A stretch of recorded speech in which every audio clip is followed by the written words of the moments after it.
أعوذ بالله من الشيطان الرجيم. بسم الله الرحمن الرحيم. هؤلاء قوم اتخذوا من دونه آلهة لولا يأتون عليهم بسلطان بين فمن أظلم ممن افترى على الله كذبا. صدق الله العلي العظيم. بسم الله الرحمن الرحيم. الحمد لله رب العالمين. الصلاة والسلام على أشرف المرسلين وعلى آله وصحبه أجمعين ومن تبعهم بإحسان إلى يوم الدين. إن نريد إلا الإصلاح ما استطعت وما توفيقي إلا بالله عليه توكلت وإليه أنيب. رب اشرح لي صدري ويسر لي أمري واحلل عقدة من لساني يفقه قولي. ബഹുമാനരായ സഹോദരിമാരെ, അസ്സലാമു അലൈക്കും വറഹ്മത്തുള്ളാഹി വബറകാതുഹു. അല്ലാഹു സുബ്ഹാനഹു വ തആല നമ്മുടെ ഈ ഒത്തുചേരൽ സാലിഹായ ഒരു അമലായി സ്വീകരിക്കുമാറാകട്ടെ. പരിശുദ്ധ ഖുർആൻ മനസ്സിലാക്കുകയും അത് ജീവിതത്തിൽ പകർത്തുകയും ചെയ്യുന്ന ആളുകളുടെ കൂട്ടത്തിൽ നാം ഏവരെയും ഉൾപ്പെടുത്തി അനുഗ്രഹിക്കുമാറാകട്ടെ. സൂറത്തുൽ കഹ്ഫ് 15-ാമത്തെ ആയത്താണ് ഇൻഷാ അല്ലാഹ് ഇന്ന് നമ്മൾ പഠിക്കുന്നത്. ഈ ആയത്തില് ധാരാളം, ഓഫ് കോഴ്സ് ഓരോ ആയത്തും നമുക്ക് ഒരുപാട് പാഠങ്ങൾ നൽകുന്ന ആയത്താണ്. ഇതില് വളരെ സുപ്രധാനമായ ഒരു സംഗതി എന്ന് പറയുന്നത്, ഏത് ഘട്ടത്തിലും ഏത് സാഹചര്യത്തിലും നമ്മുടെ വിശ്വാസത്തിൽ ഉറച്ചു നിൽക്കുക, അത് ഉറക്കെ പ്രഖ്യാപിക്കുക, അത് പറയാൻ മടി കാണിക്കാതിരിക്കുകയും ചെയ്യുന്ന ആളുകൾക്ക് അള്ളാഹു എന്ത് ചെയ്യും? അവർക്ക് അവരുടേതായ ഒരു ധൈര്യം അള്ളാഹു നൽകും. ഉറച്ചു നിൽക്കാനുള്ള ഒരു ആത്മവിശ്വാസം, ഒരു ദൃഢമായിട്ടുള്ള ഒരു മനസ്സ്, ഇത് അള്ളാഹു സുബ്ഹാനഹു വ തആല നൽകും. അപ്പൊ അവര് പറയുന്നത് അവരുടെ വാക്കായിരിക്കില്ല, മറിച്ച് അള്ളാഹു അവരുടെ മനസ്സിൽ തോന്നിപ്പിക്കുന്ന സംഗതി അവര് ഉറക്കെ പ്രഖ്യാപിക്കുന്ന ഒരു അവസ്ഥ ഉണ്ടാകും. ഇത് ഗുഹാവാസികളുടെ ജീവിതത്തിലൂടെ അള്ളാഹു നമുക്ക് വരച്ചു കാണിച്ചു തരണം. അതാണ് ഈ ആയത്തിന്റെ ഏറ്റവും സുപ്രധാനമായിട്ടുള്ള ഒരു സന്ദേശം. അത് ഞാനൊരു തീം എന്നുള്ള നിലക്ക് ആദ്യമേ പറയണം. അപ്പൊ അതായിരിക്കണം ഇതിന്റെ ഓരോ വാചകങ്ങൾ, ഓരോ വാക്കുകൾ, അള്ളാഹു പ്രയോഗിച്ച വാക്കുകളൊക്കെ നമ്മള് അതിന്റെ അർത്ഥവും ഒക്കെ നമ്മൾ മനസ്സിലാക്കുമ്പോൾ നമ്മുടെ മനസ്സിന് ഉണ്ടാകേണ്ട ഏറ്റവും പ്രധാനപ്പെട്ട ഒരു ബോധ്യം അതായിരിക്കണം കേട്ടോ. ഓക്കെ, ഇനി നമ്മൾ ഇതിന്റെ വാക്കർത്ഥത്തിലേക്ക് പോകാം. ഹ ഉലായി ഖൗമുന. ഹ ഉലായിയുടെ അർത്ഥം എന്താ? ഹ ഉലായി, ഹ ഉലായി ഇക്കൂട്ടർ, ഇവർ എന്നൊക്കെയാണ് അർത്ഥം അല്ലെ? ഇവർ, അവർ എന്നുള്ളതിന് എന്താ പറയാ? ഉലായിക്ക. ആ ഉലായി ഇവർ, ഉലായിക്ക അവർ. ഓക്കെ, അതിൽ തന്നെ ആ ഉലായി രണ്ടാണെന്ന് അഭിപ്രായമുണ്ട്, അതൊക്കെ നമുക്ക് പറയാം കേട്ടോ. അപ്പൊ ഇക്കൂട്ടർ, ഖൗമുന, ഇവർ, ഖൗമുന, നമ്മുടെ ഈ ജനത. ആ ഉലായി ഖൗമുന, നമ്മുടെ ഈ ജനത എന്നർത്ഥം കേട്ടാ. ഈ ഇക്കൂട്ടർ അഥവാ നമ്മുടെ ഈ ജനത. ഇത്തഖദു, അഹദാന്റെ അർത്ഥം അഹദ എന്ന് പറഞ്ഞാൽ എടുത്തു അല്ലെ? Accepted, to take something, took. ഇത്തഖദ എന്ന് പറയുമ്പോ അതിനോടൊരു ഒരു ഇഷ്ടം തോന്നിയിട്ട്, ഒരു പ്രിയം തോന്നിയിട്ട്, ഒരു സംഗതിയെ വളരെ ക്ലോസ് ടു അവർ ഹേർട്ട് എന്ന് പറയുമല്ലോ, അങ്ങനെ സ്വീകരിക്കുന്നതിനാണ് എന്ത് പറയാ? ഇത്തഖദ എന്ന് പറയാ. മിൻ ദൂനിഹി, അവനെ കൂടാതെ. ആരെ കൂടാതെ? അള്ളാഹുവിനെ കൂടാതെ. അള്ളാഹുവിനെ കൂടാതെ എന്ന് നമുക്ക് മനസ്സിലാവണമെങ്കിൽ ഇതിന് മുമ്പത്തെ ആയത്ത് പറയണം അല്ലെ? മുമ്പത്തെ ആയത്ത് എന്തായിരുന്നു? ഇത് ഖാമു ഫഖാലു അല്ലെ? വറബത്ന അലാ ഖുലൂബിഹിം ഇത് ഖാമു ഫഖാലു റബ്ബുന റബ്ബുസ് സമാവാതി വൽ അർദ് ലൻ നദ്ഉവ മിൻ ദൂനിഹി ഇലാഹൻ ലഖദ് ഖുൽനാ ഇദൻ ശതത. അപ്പോ ആ ആകാശഭൂമികളുടെ നമ്മുടെ രക്ഷിതാവ്, ഞങ്ങളുടെ രക്ഷിതാവ് ആകാശഭൂമികളുടെ രക്ഷിതാവാകുന്നു, യജമാനനാകുന്നു എന്ന് പറഞ്ഞിട്ട് അടുത്ത വാചകത്തിലാണ് പറയുന്നത്, എന്നാൽ ഞങ്ങളുടെ ഈ ജനത അവനെ കൂടാതെ അവര് ഇഷ്ടത്തോടെ സ്വീകരിച്ചിരിക്കുന്നു.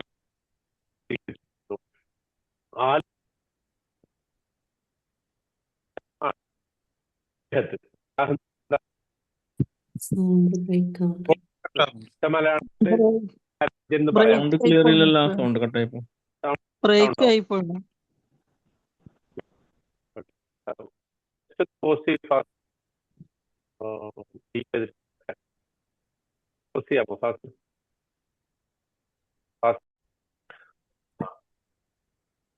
ബാക്കി എല്ലാവരും ഒന്ന് മ്യൂട്ട് ചെയ്ത് വെക്കണേ. അപ്പം നമുക്ക് എന്ത് സംസാരിക്കുമ്പോൾ ഞാൻ ചോദ്യം ചോദിക്കുമ്പോൾ മാത്രം നിങ്ങൾ എന്ത് ചെയ്താൽ മതി, ആൻസർ പറഞ്ഞു. അതായത് അതിന് മാത്രം ആൻസർ ചെയ്യാൻ നിങ്ങൾ സ്പേസ് ബാർ, കമ്പ്യൂട്ടറിലാണെങ്കിൽ സ്പേസ് ബാർ പ്രസ് ചെയ്താൽ താൽക്കാലികമായിട്ട് മാത്രം അൺമ്യൂട്ട് ആക്കാം കേട്ടോ. Okay, that's a tip. Okay, അപ്പൊ നമ്മൾ വിഷയത്തിലേക്ക് വരാം. അതായത് ഈ ജനത, നമ്മുടെ ഈ ജനത അവനെ കൂടാതെ, അള്ളാഹുവിനെ കൂടാതെ, റബ്ബുസ്സമാവാത്തിനെ കൂടാതെ മറ്റ് ധാരാളം ഇലാഹുകളെ സ്വീകരിച്ചിരിക്കുന്നു. ഇലാഹിന്റെ ജമ്മാണ് എന്ത് പറഞ്ഞത്? ആലിഹത്ത്. ഇലാഹിന്റെ അർത്ഥം എന്താ നമ്മൾ പറഞ്ഞത്? ഇലാഹ് എന്ന് പറഞ്ഞാല് നമുക്ക് എപ്പോഴും ആശ്രയിക്കാവുന്ന, അല്ലെ, എല്ലാ നമ്മുടെ അങ്ങേയറ്റത്തെ ഹുബ്ബോടുകൂടി, അങ്ങേയറ്റത്തെ സ്നേഹത്തിന്റെ ഏറ്റവും ടോപ്പില്, ജന്നത്തില് നിൽക്കുന്ന അവസ്ഥയിൽ നമ്മൾ എല്ലാ അഭയവും തേടുന്ന ഒരു ശക്തിക്കാണ് ഇലാഹ് എന്ന് പറയാം. ഓക്കെ, ആ ഇലാഹിന്റെ നിയമങ്ങൾ നമ്മൾ സന്തോഷത്തോടു കൂടി സ്വീകരിക്കും, ഇഷ്ടത്തോടു കൂടി അതിനെ അംഗീകരിക്കും. വെറും ഒരു ആരാധ്യൻ എന്ന് പറയുമ്പോൾ നിസ്കാരം, നോമ്പ് മാത്രം കൊടുക്കല. അപ്പൊ ഇലാഹെന്ന് എപ്പം നമ്മൾ പറയുമ്പോൾ അത് മനസ്സിലുണ്ടാവണം കേട്ടോ. ആരാധനകൾ മാത്രം അർപ്പിക്കല്ല, മറിച്ച് അവനെ ഇഷ്ടത്തോടെ, സ്നേഹത്തോടെ, എന്തു വന്നാലും അവന്റെ കൽപ്പനകളെ അനുസരിക്കാനുള്ള ഒരു ബാധ്യസ്ഥനായ ഒരു സംഗതിയായിട്ട്, ഒരു ശക്തിയെ സ്വീകരിക്കുന്നതിനാണ് എന്ത് പറയാ? ഇലാഹ്. അപ്പോ ഈ ജനത, നമ്മുടെ ഈ ജനത അള്ളാഹുവിനെ കൂടാതെ മറ്റൊരുപാട് ഇലാഹുകള് സ്വീകരിച്ചിരിക്കുന്നു. ആ ഇലാഹുകൾക്കൊക്കെ അവര് അനുസരണം, വഴിപാട് കൃത്യമായി അതിനെ വഴിപ്പെട്ടുകൊണ്ടേ ഇരിക്കുന്നു. ഓക്കെ, ലൗലാ യഅ്തൂന അലൈഹിം ബിസുൽത്താനിൻ ബയ്യിൻ. ലൗ ല എന്നുള്ള രണ്ട് വാക്കുകൾ ചേർന്നിട്ടാണ് അത്. ഇവിടെ ശരിക്കും അതിന്റെ നമുക്ക് നേരിട്ടൊരു അർത്ഥം, അതിന് ഒരുപാട് അർത്ഥങ്ങളുണ്ട്. പക്ഷെ ഇവിടെയും പല സ്ഥലത്തും, മിക്കവാറും എല്ലാ സ്ഥലത്തും ലൗല എന്ന് പറയുമ്പോൾ നമ്മളിപ്പോ ഇംഗ്ലീഷിൽ ഹൗകം എന്ന് പറയില്ലേ? ഹൗകം, എന്തുകൊണ്ട് അവർ സ്വീകരിക്കുന്നില്ല? അതാണ് ഹൗകം ദേ ഡോണ്ട് ബ്രിങ് ബി സുൽത്താനും ബൈനൻ എ ക്ലിയർ പ്രൂഫ്. വളരെ വ്യക്തമായിട്ടുള്ള ഒരു തെളിവ് എന്തുകൊണ്ട് അവർ കൊണ്ടുവരുന്നില്ല? അത്താ യഅ്തി എന്ന് പറഞ്ഞാല് എന്താ അർത്ഥം? അത്താ യഅ്തി, വരിക എന്നാണ്. അത്താ അലിയുൻ ഇലയ്യ, അലി എന്റെ അടുത്തേക്ക് വന്നു. പക്ഷെ അത്തയോടൊപ്പം ഒരു പ്രിപ്പോസിഷൻ ബി, ഹർഫ് ബി എന്നുള്ള ഹർഫ് ചേർക്കുമ്പോൾ കൊണ്ടുവന്നു എന്നർത്ഥമുണ്ട്. അത്തൈതു ബി മാ എന്ന് പറഞ്ഞാൽ അർത്ഥം എന്താ? ഞാൻ വെള്ളം കൊണ്ടുവന്നു. ഇവിടെ ലൗലാ യഅ്തൂന അലൈഹിം ബി സുൽത്താനിൻ ബയ്യിനിൻ, അവർ എന്തുകൊണ്ട് വളരെ കൃത്യമായിട്ടുള്ള ഒരു തെളിവ് കൊണ്ടുവരുന്നില്ല? സുൽത്താനിന്റെ അർത്ഥം എന്താ? സുൽത്താൻ, പ്രമാണം, തെളിവ്. തെളിവിന് വേറെ എന്തൊക്കെ വാക്കുണ്ട് അറബിയില് അറിയോ? തെളിവിന് ഹുജ്ജത്ത് ഉണ്ട്, പിന്നെ ദലീലുണ്ട്, ബുർഹാൻ ഉണ്ട്. മാഷാഅല്ലാഹ്, ബുർഹാൻ ഉണ്ട്, ഇസ്ബാത്ത്, സുബൂത്ത് ഉണ്ട്, അങ്ങനെയുണ്ട് കേട്ടോ. ഓക്കെ, അപ്പൊ എന്താണ് ആ വ്യത്യാസം? അതൊന്നും പറയാതെ ഇവിടെ സുൽത്താൻ എന്തുകൊണ്ട് ഉപയോഗിച്ചു എന്നൊക്കെ നമുക്ക് പറയാം. ഓക്കെ, ബയ്യൻ എന്ന് പറഞ്ഞാൽ വ്യക്തമായ, ബയ്യന് രണ്ടിനെയും രണ്ട് സംഗതികൾക്കിടയിൽ എന്ന് പറയുന്നതിനാണ്. ബിറ്റ്വീൻ, സത്യത്തെയും അസത്യത്തെയും ഒക്കെ വേർതിരിച്ച്, അല്ലെങ്കിൽ നന്മയെയും തിന്മയെയും ഒക്കെ വേർതിരിച്ച് കാണുന്ന സംഗതി. അപ്പോ വളരെ വ്യക്തമായ ഒരു പ്രമാണം, ഒരു തെളിവ്, ഒരു പ്രൂഫ്, ഒരു എവിഡൻസ് അവരെന്തുകൊണ്ട് കൊണ്ടുവരുന്നില്ല? How come they don't bring a clear proof? For what? എന്തിനാണ് ആ തെളിവ് കൊണ്ടുവരേണ്ടത്? എന്തിനു വേണ്ടിയിട്ടുള്ള തെളിവാണ് കൊണ്ടുവരുന്നില്ല എന്ന് പറയണം? ഈ അള്ളാഹുവിനെ കൂടാതെ മറ്റ് ഇലാഹുകൾ ഉണ്ട് എന്ന് തെളിയിക്കുന്ന ഒരു തെളിവ്, അതിന് പറ്റുന്ന ഒരു തെളിവ് അവർ എന്തുകൊണ്ട് കൊണ്ടുവരുന്നില്ല? ഫമൻ അള്ലമു, ആരാണ് ഏറ്റവും വലിയ അക്രമി? ഫമൻ അള്ലം, ആരാണ് അക്രമിയായിട്ടുള്ളത്? മിമ്മൻ ഇഫ്തറ. ഇഫ്തറ എന്ന് പറഞ്ഞാല് കെട്ടിച്ചമച്ച, മേക്കിംഗ് അപ്പ് എന്നർത്ഥം. ഫമൻ അള്ലമു, ആരാണ് അക്രമിയായിട്ടുള്ളത്? മിമ്മൻ ഇഫ്തറ, കെട്ടിച്ചമച്ചവനേക്കാൾ, അലല്ലാഹി, അള്ളാഹുവിന്റെ മേൽ കെട്ടിച്ചമച്ചവനേക്കാൾ, കെസിബൻ. കെസിബ് എന്ന് പറഞ്ഞാല് കളവ്. കെസിബ്, കളവ്. അതിന്റെ ഓപ്പോസിറ്റ് എന്താ? സത്യസന്ധത. അപ്പോ അള്ളാഹുവിന്റെ മേൽ കളവ് കെട്ടിച്ചമച്ചവനേക്കാൾ വലിയ അക്രമിയായിട്ട് ആരാണ് ഉള്ളത്? ഇതാണ് ആ ആയത്തിന്റെ മൊത്തത്തിലുള്ള ഒരു വാക്കർത്ഥം. ഇത് വാക്കർത്ഥം മാത്രമാണ്. അപ്പം നമ്മൾ ഇനി ഇതിന്റെ കോണ്ടെക്സ്റ്റിലേക്കും ആ വാക്കർത്ഥങ്ങൾ എന്തുകൊണ്ട് അള്ളാഹു ഇന്ന പദങ്ങളൊക്കെ പ്രയോഗിച്ചു, ആ പദങ്ങൾ കൊണ്ട് ഉദ്ദേശിക്കപ്പെടുന്ന എന്താണ് എന്നതൊക്കെ വിശദമായിട്ട് നമുക്ക് മനസ്സിലാക്കാം. ഓക്കെ, ഇതില് വളരെ പ്രധാനപ്പെട്ട ഒരു സംഗതി, ഈ വാചകം ഞങ്ങളുടെ ഈ ജനത അള്ളാഹുവിനെ കൂടാതെ ധാരാളം ഇലാഹുകളെ സ്വീകരിച്ചിരിക്കുന്നു. അവർ അതിന്റെ മേൽ ഒരു വളരെ വ്യക്തമായിട്ടുള്ള തെളിവ് കൊണ്ടുവരുന്നില്ല. അങ്ങനെ അള്ളാഹുവിന്റെ മേൽ കളവ് കെട്ടിച്ചമക്കുന്നവനേക്കാൾ വലിയ അക്രമിയായിട്ട് മറ്റാരുമില്ല എന്ന് ഇവർ പറയുന്ന കോണ്ടെക്സ്റ്റ് ഏതാ? എവിടെയാണ് ഇത് പറയുന്നത്? അവര് സ്വാഭാവികമായിട്ടും നമ്മൾ കഴിഞ്ഞ ആഴ്ച അത് സൂചിപ്പിച്ചു. ഇത് അവര് പല സ്ഥലത്ത് പറഞ്ഞിട്ടുണ്ടാകാം. പക്ഷെ പ്രധാനമായും ഇത് പറഞ്ഞത് എവിടെയാണെന്നുള്ളതിനാണ് നമ്മൾ മുൻഗണന കൊടുത്തത്. രാജാവിന്റെ സദസ്സിലാണ്, അല്ലെ? അന്ന് നിലവിൽ അവരെ വിചാരണ ചെയ്യാൻ വേണ്ടി അവർ അവിടുത്തെ മതപരമായിട്ടുള്ള ആഘോഷങ്ങളിൽ നിന്നൊക്കെ മാറി നിന്ന് അവരുടെ ദൈവങ്ങളൊന്നും ആരാധിക്കാതെ വേറിട്ട് ഒരു ആരാധനാ കർമ്മവും ഒരു ആരാധനാ രീതിയും ഒരു പ്രത്യേക ദൈവത്തെയൊക്കെ സ്വീകരിച്ചു എന്ന് അറിഞ്ഞപ്പോ അവരെ ഒരുമിച്ച് കൂട്ടി രാജാവ് വിചാരണ ചെയ്യണം. ആ വിചാരണ ചെയ്യുന്ന സദസ്സിൽ വളരെ ധൈര്യപൂർവ്വം അവർ പറയുന്ന ഒരു വാചകമാണ് ഇത്. എന്തുകൊണ്ട് ഇത് ധൈര്യപൂർവ്വം എന്ന് പറയുന്നതിന്റെ കാരണങ്ങൾ ഇനി പറയുന്നതാണ്. ഒന്ന്, ഇവര് പറയുന്നത് ഹാ ഉലായി, ഈ ആളുകൾ. ഹാ ഉലായി എന്നുള്ളിടത്ത് അതിന് ഹാ ഉലായി എന്നും പിന്നെ രണ്ട് ഈ രണ്ട് വാക്കുകൾ ചേർന്നതാണ് അത് എന്ന് പറഞ്ഞിട്ടുണ്ട്. ഹാ എന്ന് പറഞ്ഞാൽ എന്താ? ഹാ എന്ന് പറഞ്ഞാൽ ഇത്. ഉലായി എന്ന് പറയുമ്പോൾ ഒരു ജനത. അപ്പൊ മൂസാ നബി അലൈഹി ഇസ്ലാമിനോട് അള്ളാഹു തൂർസിന പർവ്വതത്തിൽ ചെല്ലുമ്പോൾ ചോദിക്കുന്നുണ്ട്, വമാ അജലക യാ മൂസ എന്തിനാ ധൃതിപ്പെട്ട് എന്റെ അടുത്തേക്ക്? അപ്പൊ മൂസാ നബി പറയുന്നുണ്ട്, ഖാല ഹും ഉലായി അലാ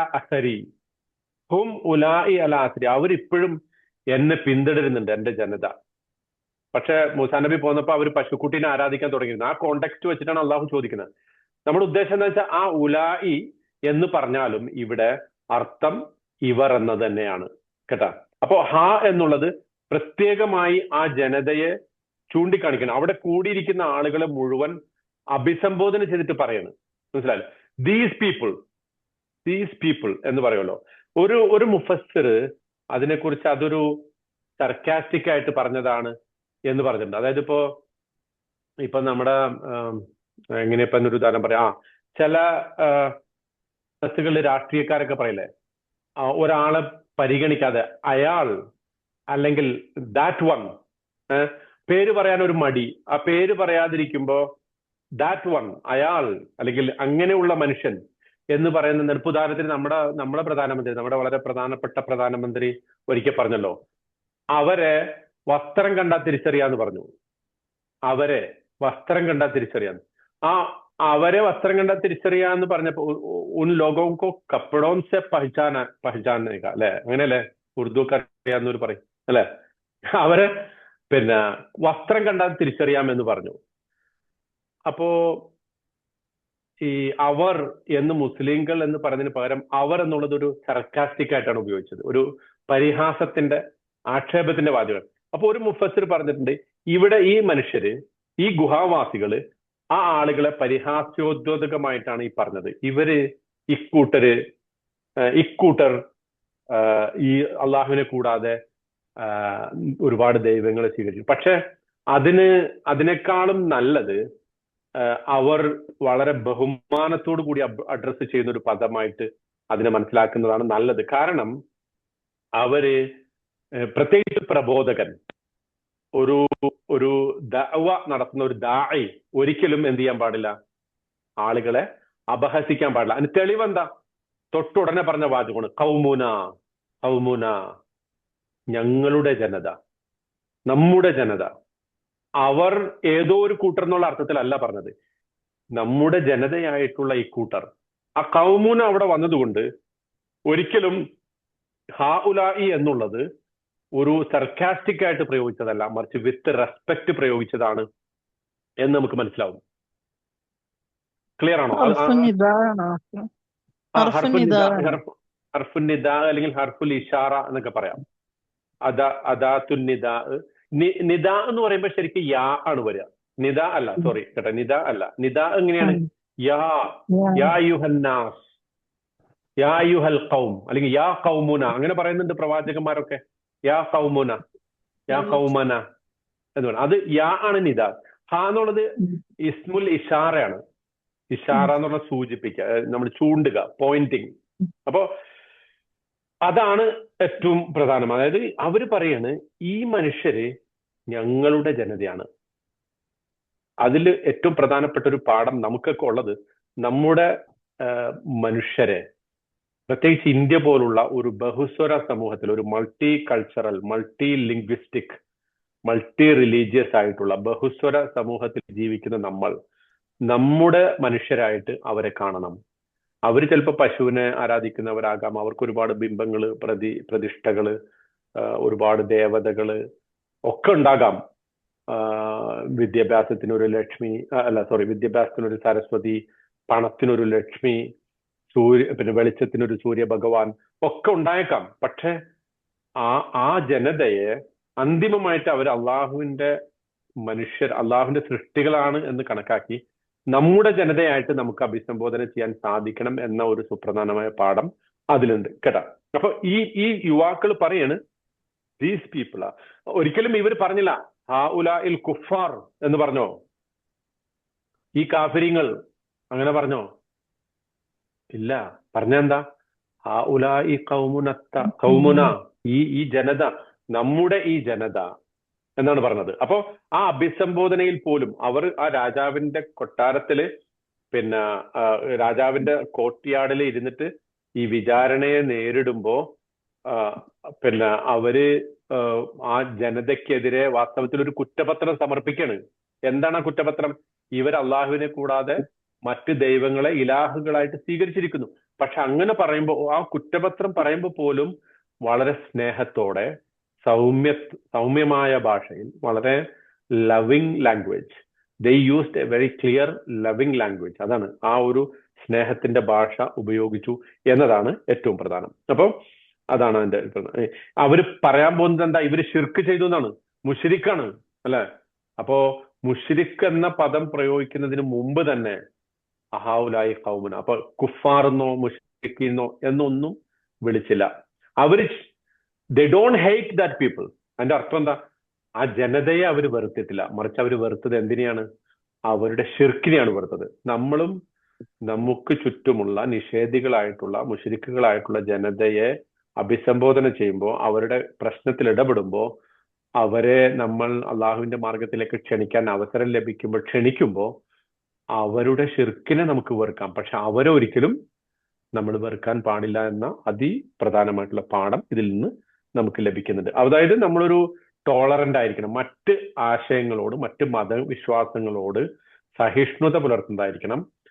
അവരെ കുറ്റപ്പെടുത്തുകയും അവരെ അധിക്ഷേപിക്കുകയും അവരെ സഹിക്കാൻ പറ്റാതിരിക്കുകയും ചെയ്യുന്ന ഒരു മാനസികാവസ്ഥ നമ്മിൽ നിന്നും ഉണ്ടാകരുത്. അവരുടെ ബന്ധങ്ങളെ മുറിച്ചു കളയുന്ന ഒരു അവസ്ഥ ഉണ്ടാകരുത്. ഇപ്പോഴത്തെ കാലത്ത് ഈ എന്താണ് ബറാ വല എന്ന് കേട്ടിട്ടുണ്ടോ? വല ബറാ അങ്ങനെ കേട്ടിട്ടുണ്ടോ? ഈ നമ്മള് മൊത്തം മുസ്ലിങ്ങളായിട്ട് മാത്രമേ കൂടാൻ പാടുള്ളൂ, ആ മുസ്ലിങ്ങളായിട്ട് ഒരു നിലക്കും ഒരു സൗഹൃദവും പാടില്ല, ഒരു ഓഫ് കോഴ്സ് നമ്മൾ ആത്മമിത്രങ്ങളായിട്ട് അവരെ സ്വീകരിക്കാൻ പാടില്ല. പക്ഷെ അവരുമായിട്ടുള്ള ബന്ധത്തെയും അവരുമായിട്ടുള്ള ഇടപഴകലുകളെയും ഒന്നും നമ്മൾ എന്ത് ചെയ്യാൻ പാടില്ല, ഈ കുറച്ച് കാണാനോ അതിനെ പൂർണ്ണമായിട്ട് ഒഴിവാക്കാനോ പാടില്ല എന്ന മെസ്സേജ് കൂടി ഇതിലൂടെ നമുക്ക് ലഭിക്കുന്നുണ്ട് കേട്ടാ. അപ്പൊ ഇവര് ആ ജനങ്ങളെ നേരെ തിരിഞ്ഞിട്ടാണ് ഈ പറയുന്നത്. അപ്പൊ ഇവിടെ നോക്കൂ, ഇതൊരു ശരിക്കൊരു ഐറണിയാണ്. അതായത് ഈ രാജാവിന്റെ മുമ്പില് ശരിക്കും രാജാവും പരിവാരങ്ങളും ആരെയാണ് വിചാരണ ചെയ്യുന്നത്? ഈ അസ്ഹാബുൽ കഹ്ഫിനെയാണ് അല്ലെ? ഈ യുവാക്കളെയാണ് വിചാരണ ചെയ്യുന്നത്. അവർ ചെയ്ത കുറ്റം എന്താ? അവർ ചെയ്ത കുറ്റം അവരുടെ മതങ്ങളെ വിട്ട് വേറെ മതം സ്വീകരിച്ചു. പക്ഷെ ഈ യുവാക്കൾ എന്താ ചെയ്യുന്നത്? നേരെ ടേബിള് തിരിച്ചിടുകയാണ്. കുറ്റം ഇവര് ആരിലാണ് ഇപ്പൊ ആരോപിക്കുന്നത്? നമ്മുടെ ഈ ജനതയാണ് കുറ്റം ചെയ്തിട്ടുള്ളത്. ആ കുറ്റം എന്താ? അള്ളാഹുവിനെ കൂടാതെ മറ്റ് ഇലാഹുകളെ സ്വീകരിച്ചു, വിത്തൗട്ട് എനി ക്ലിയർ പ്രൂഫ്. നോക്കൂ, അപ്പം ആ ആ തങ്ങൾക്കെതിരെ ആരോപിച്ച കുറ്റത്തിന്റെ പേരിൽ വിചാരണ നേരിടുന്നതിന് ഇടെ അവർ എന്ത് ചെയ്യുന്നു? ധൈര്യപൂർവം ആ ജനതയ്ക്കെതിരെ മറ്റൊരു കുറ്റം ആരോപിക്കുന്നു. ആ ആരോപണത്തിന്റെ മുന്നിൽ അവർ പതറിപ്പോകുന്ന ഒരവസ്ഥ ഉണ്ടാകുന്നു. അത് അള്ളാഹുവിന്റെ പക്കൽ നിന്നുള്ള പ്രത്യേകമായിട്ടുള്ള ഇടപെടൽ. ഞാൻ പറഞ്ഞല്ലോ, ഈ ഒരു ആയത്തിന്റെ ഏറ്റവും പ്രധാനപ്പെട്ട ഒരു തീം എന്ന് പറയുന്നത് അതാണ്. ഓക്കെ, ഇനി നമ്മൾ ലൗലാ യഅ്തൂന അലൈഹിം ബിസുൽത്താനിൻ ബയ്യിൻ, അതിനകത്തേക്ക് വരാം. അപ്പോ ശരിക്ക് ഈ തെളിവ് ഇവരാണ് കൊണ്ടുവരേണ്ടത്, അല്ലെ?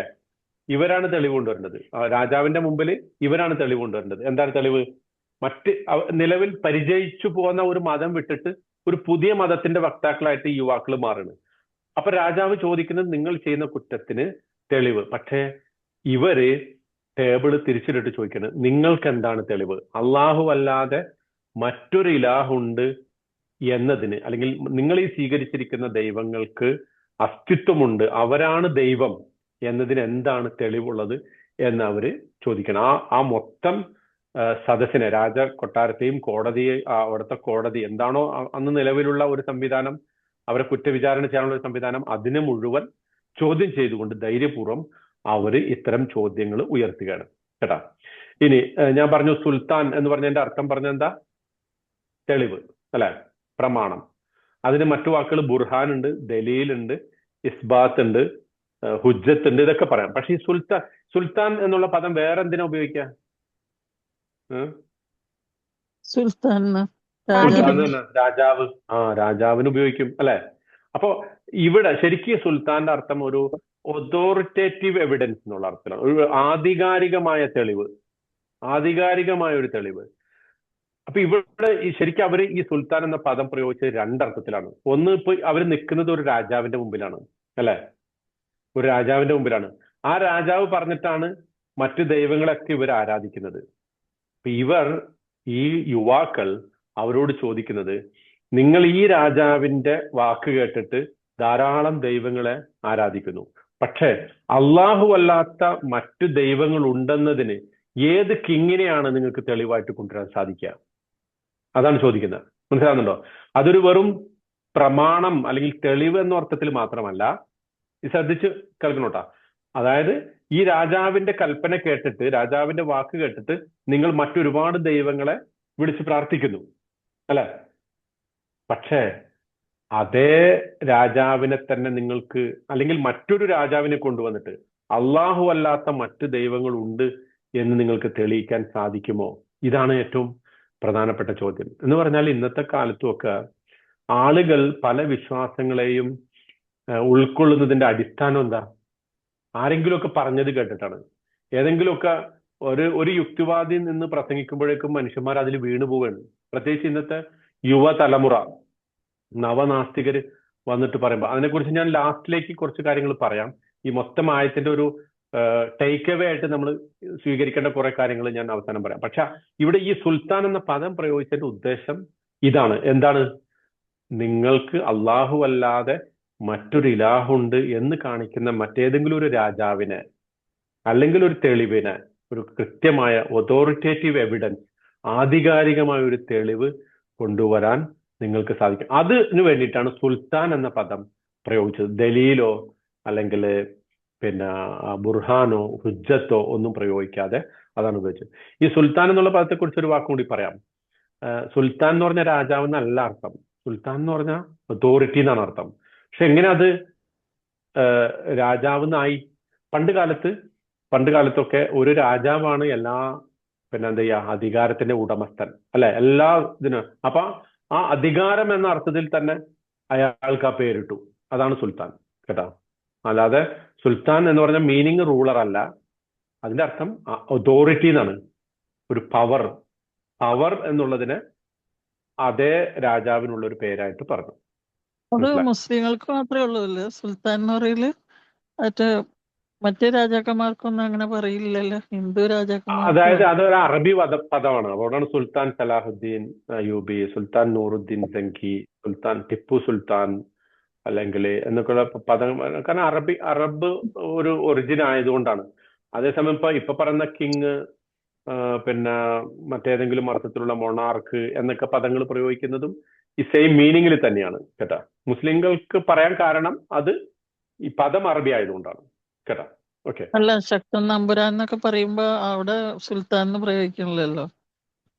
ഇല്ല. മുസ്ലിങ്ങൾക്ക് മാത്രല്ലേ ഉള്ളൂ സുൽത്താൻ എന്നുള്ള. അതെ അതാണ് ഞാൻ പറഞ്ഞത്. അതെന്തുകൊണ്ടാ ആ പദത്തിന്റെ ഒരു സോഴ്സ് അത് അറബിയാണ്. ഇപ്പൊ ഖുർആനിലത് പറഞ്ഞല്ലോ. ഇത്തരം പദങ്ങൾ ധാരാളം നമുക്ക് പിന്നെ അതായത് അതേസമയം സുൽത്താനേറ്റ് എന്നത് ഇംഗ്ലീഷ് പദമാണ്. സുൽത്താനേറ്റ്, സൽത്തനത്ത്, അതിന്റെ സുൽത്താനേറ്റ്. അപ്പം ഭാഷാപരമായിട്ട് ഇത് അറബിക് ഒറിജിനാണ്. പക്ഷെ പലപ്പോഴും ഇത് പല രൂപത്തിൽ മറ്റ് ഭാഷകളിലും പ്രയോഗിച്ചതായിട്ട് നമുക്ക് ഇടയ്ക്ക് കാണാൻ സാധിക്കും. മലയാളത്തിൽ ഉണ്ടായിക്കൊള്ളുന്നില്ല. പക്ഷെ സുൽത്താൻ എന്ന് തന്നെ എഴുതിയാലും ആളുകൾക്ക് തിരിയുന്ന രൂപത്തിൽ ആ പദം ഉണ്ടല്ലോ. ടിപ്പു സുൽത്താൻ തന്നെയുള്ളൂ എല്ലാവരും പറയാ. ടിപ്പു രാജാവ് എന്ന് പറയാറില്ലല്ലോ. എന്തുകൊണ്ടാ? ആളുകൾക്കൊക്കെ അത് മനസ്സിലാവും സുൽത്താൻ എന്നാണ് പറയണത്. പക്ഷെ അതിന്റെ ഒറിജിൻ അറബി ആയതുകൊണ്ട് മുസ്ലിങ്ങൾക്കാണ് അത് അധികവും പ്രയോഗിച്ചിട്ടുള്ളത് എന്ന് കാണാൻ സാധിക്കും. ഓക്കെ. ഇനി ഫമൻ അദ്ലമു മിമ്മൻ ഇഫ്തറ അലല്ലാഹി കദിബ. ആരാണ് അള്ളാഹുവിന്റെ മേൽ കള്ളം കെട്ടിച്ചമച്ചവനേക്കാൾ വലിയ ഒരു ക്രിമിനൽ, ഒരു അക്രമി ആരാണ്? ലുൽമ് എന്ന് പറഞ്ഞാൽ എന്താ? ലുൽമ് അക്രമം എന്ന് പറഞ്ഞ പദത്തിൽ തന്നെ ഒരു സംഗതി ഉണ്ട്. എന്താ? ക്രമം വിട്ട് കടക്കുക. To place something out of its place, to put something out of its place. അതുകൊണ്ടാണ് ഷിർക്കിനെ കുറിച്ച് അള്ളാഹു പറഞ്ഞ എന്താ? ഇന്ന ഷിർക്ക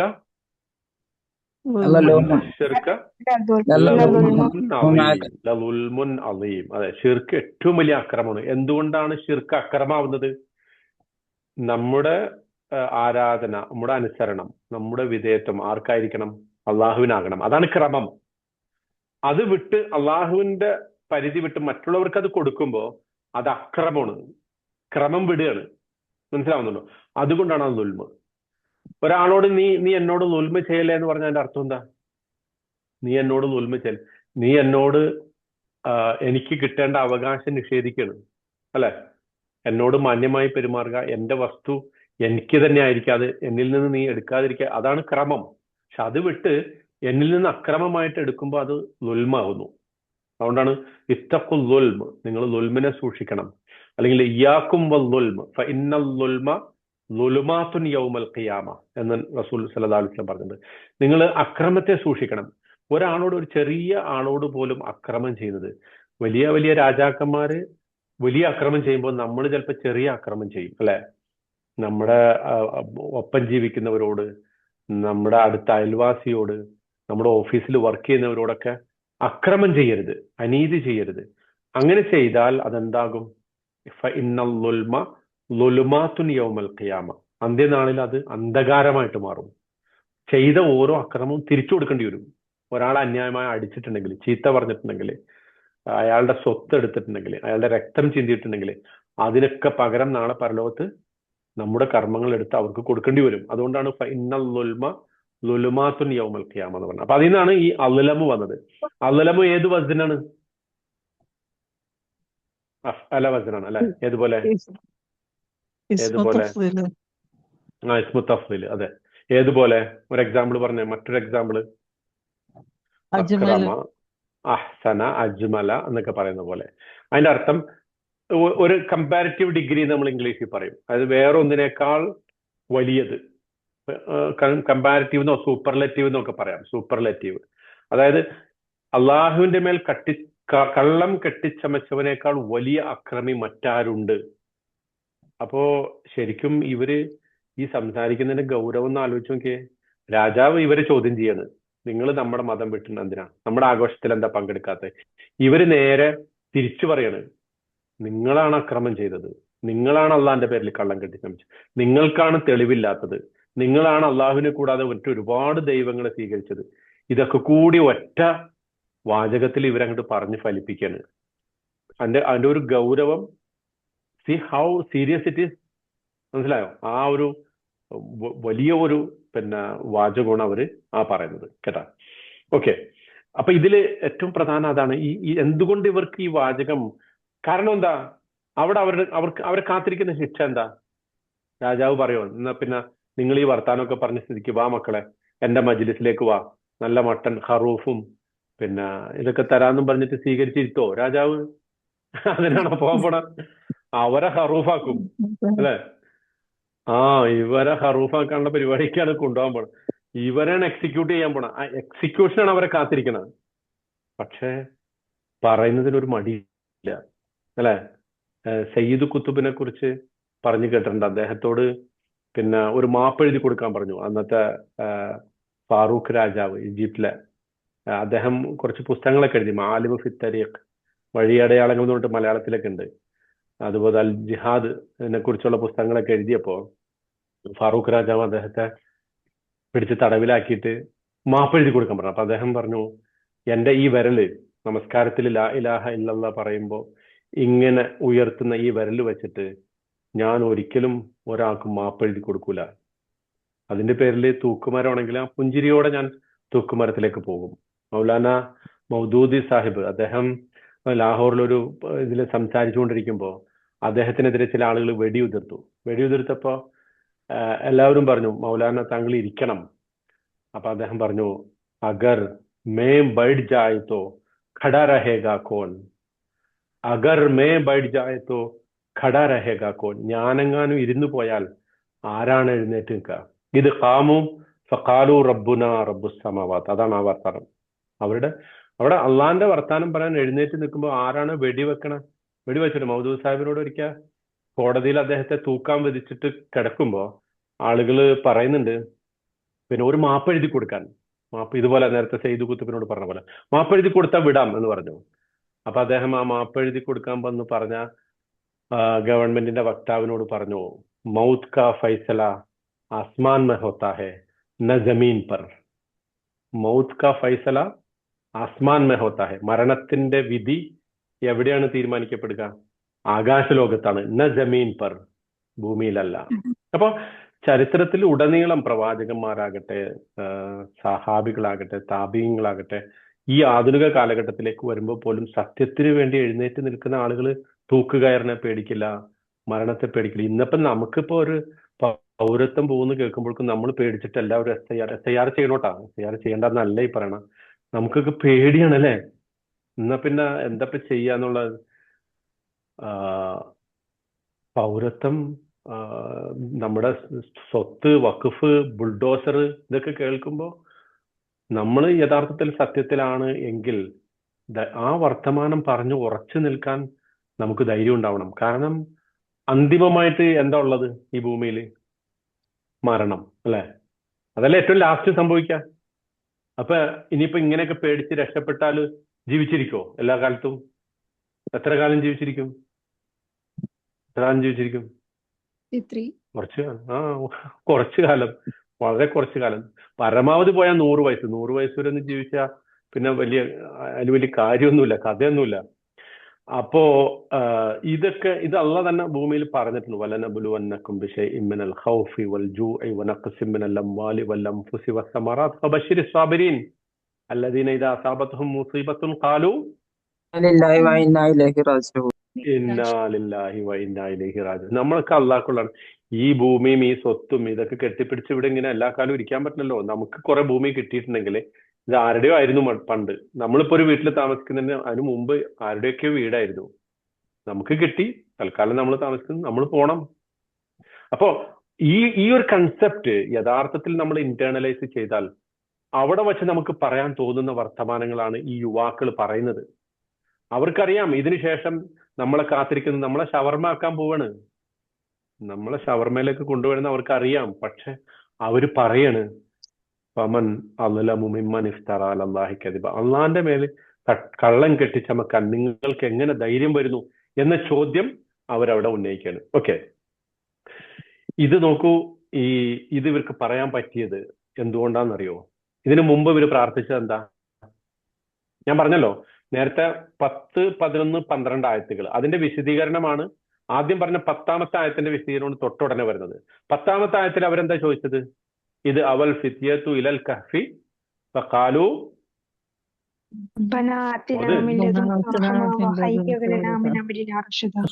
എന്താ അതിന്റെ അർത്ഥം? റബ്ബന ആതിന മില്ലദുൻക റഹ്മ റഹ്മ, കാരുണ്യം തരണം. പിന്നെ വഹയ്യ ലനാ മിൻ അംരിന റഷദ. റഷദ എന്നൊരു വർത്തമാനം പറഞ്ഞോ. റഷദ എന്നൊരു എന്താ റഷദിന്റെ അർത്ഥം? സന്മാർഗം, സന്മാർഗം എന്ന് പറയുന്നത് അതിന്റെ റുഷ്ദ്, ചെറിയൊരു അത് മീനിങ് ആണ്. റുഷ്ദാണ്. റുഷ്ദാണ്. തന്റെ റഷദ ഇടം, എന്ന് പറഞ്ഞാൽ കൂടുതൽ ഒരു തന്റെ ഇടം. തന്റെ ഇടം തരണമെന്നല്ലേ ചോദിച്ചത്? അതാണ് വാക്ക്, തന്റെ ഇടം. അത് പൂർണ്ണ അർത്ഥം അല്ലെങ്കിലും അതാണ് ഏറ്റവും ആപ്റ്റ് ആയിട്ടുള്ള വാക്ക്, തന്റെ ഇടം. ആ തന്റെ ഇടമാണ് ഇപ്പൊ ഈ പറഞ്ഞത്. അവര് ചോദിച്ചു, കാരുണ്യം ചോദിച്ചു, കാരുണ്യം അള്ള കൊടുത്തു അല്ലെ? പിന്നീടാണ് കൊടുത്തത്. എന്താണ് അത്? 300 വർഷം അവരെ ഉറക്കിക്കെടുത്തി. റഷദ ചോദിച്ചു, ഒരു തന്റെ ഇടം.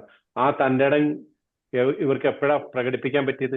രാജാവിന്റെ മുമ്പിൽ ഇവരെ കൊണ്ടുവന്നപ്പോ അവരുടെ മുമ്പിൽ വളരെ വ്യക്തമായിട്ടുള്ള ഉറച്ച കാൽവെപ്പുകളോടെയുള്ള വർത്തമാനങ്ങൾ അവർ പറയാണ്. മനസ്സിലാവുന്നുണ്ടോ? അപ്പം അള്ളാഹുവിന്റെ മാർഗത്തിൽ നമ്മൾ നിലകൊള്ളാൻ തീരുമാനിച്ചാൽ ഉറപ്പിക്കണം. അവിടെ ബൈനഹും അങ്ങനെ ഉണ്ടല്ലോ, രണ്ടിന്റെ ഇടയിൽ വേണമെങ്കിൽ ഇങ്ങോട്ട് അങ്ങോട്ട് എനിക്ക് എന്തെങ്കിലും പ്രശ്നം വരുമ്പോൾ മാറും. എല്ലാ കാര്യങ്ങളും എളുപ്പമാകുമ്പോൾ അതിനെങ്ങനെ മുന്നോട്ട് പോകും. പ്രശ്നം വരുമ്പോൾ മാറും അല്ലെ? അതിനെ കുറിച്ചാണ് സൂറത്തുൽ ഹജ്ജിൽ അള്ളാഹു പറഞ്ഞു, ഒമിനന്നാസി മൻ യഅ്ബുദുല്ലാഹ അലാ ഹർഫിൻ. തെല്ലത്ത് നിന്ന് അള്ളാഹിനെ ആരാധിക്കുന്ന ചിലരുണ്ട്. തെല്ലത്ത് നിന്ന് അള്ളാഹിനെ ആരാധിക്കും. അവർക്ക് എന്തെങ്കിലും നന്മ കിട്ടിയാൽ അവര് അള്ളാഹിന്റെ മാർഗത്തിലാണ്, ഞങ്ങൾ മുസ്ലിങ്ങളാണ്. എന്തെങ്കിലും ബാധിച്ചാൽ എന്നാ പിന്നെ നമ്മൾ ഇതില്ല. അവരെ കുറിച്ച് അള്ളാഹ് പറഞ്ഞ ഹസിറത് ദുനിയാവൽ ആഖിറ. അവരുടെ ദുനിയാവും നഷ്ടപ്പെട്ടു, പരലോകം നഷ്ടപ്പെട്ടു. ദാലിക ഹുവൽ ഖുസ്റാനുൽ മുബീൻ.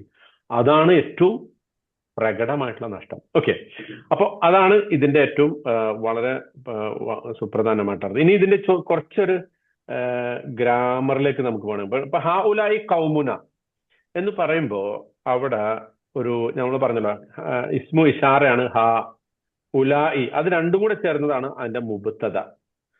അതിന്റെ ഖബറാണെന്ത്? കൗമുന. അതായത് ഈ കൂട്ടർ, ഈ വിഭാഗം ആളുകൾ, അവർ നമ്മുടെ ജനജാണ്. ഈ മുബത്തദ ഖബർ എന്ന് പറഞ്ഞാല് നമ്മൾ ചുരുക്കി പിന്നെ ഇംഗ്ലീഷിൽ പറഞ്ഞിട്ട് സബ്ജക്റ്റ് പ്രെഡിക്കേറ്റ്. ഒരു വാചകം പൂർണ്ണമാവണമെങ്കിൽ സബ്ജക്റ്റും പ്രെഡിക്കേറ്റും വേണം അല്ലെ? നാമം, അതിന്റെ തുടർന്നുള്ള ആഖ്യായിക അല്ലെ? അതൊന്നും ഇപ്പൊ മലയാളത്തിന്റെ ഗ്രാമറൊന്നും ഇപ്പൊ ആർക്കും തിരിയൂല. ഇംഗ്ലീഷാണ് പിന്നെയും പറയാൻ പറ്റുന്നത്. ഇനി അതിനകത്തേക്കും നമ്മൾ കിടക്കണ്ട. ചുരുക്കി പറഞ്ഞ ഇത്രേ ഉള്ളൂ അതിന്റെ അർത്ഥം. ഈ കൂട്ടരാണ് നമ്മുടെ ജനത. ഇതാണ് അതിനർത്ഥം. ഇതിനെക്കുറിച്ച് പിന്നെ ഇമാം ഇബ്നു ആഷൂർ, താഹിർ ഇബ്നു ആഷൂർ, അദ്ദേഹം പറയുന്നത് ഇവര് ഹാ എന്ന് പറഞ്ഞത് ടു ഗെറ്റ് അറ്റൻഷൻ, ഇവരുടെ എല്ലാവരുടെയും ശ്രദ്ധ കിട്ടാൻ വേണ്ടിയിട്ട് അങ്ങനെ പറയുമല്ലോ ചിലപ്പോ സംസാരത്തില്. അല്ലയോ ആളുകൾ ഇവിടെ ശ്രദ്ധിക്കൂ. നേരത്തെ പിന്നെ ആയിഷത്തെ പറഞ്ഞല്ലോ എന്ത് നിദാ ആണെന്ന്. ഒരർത്ഥത്തിൽ അത് ശരിയാണ്. നിദാ എന്ന് പറഞ്ഞാൽ ഒരു ശ്രദ്ധ കിട്ടാൻ വേണ്ടി ചോദിക്കാണ്. ഇവിടെ ശ്രദ്ധിക്കൂ.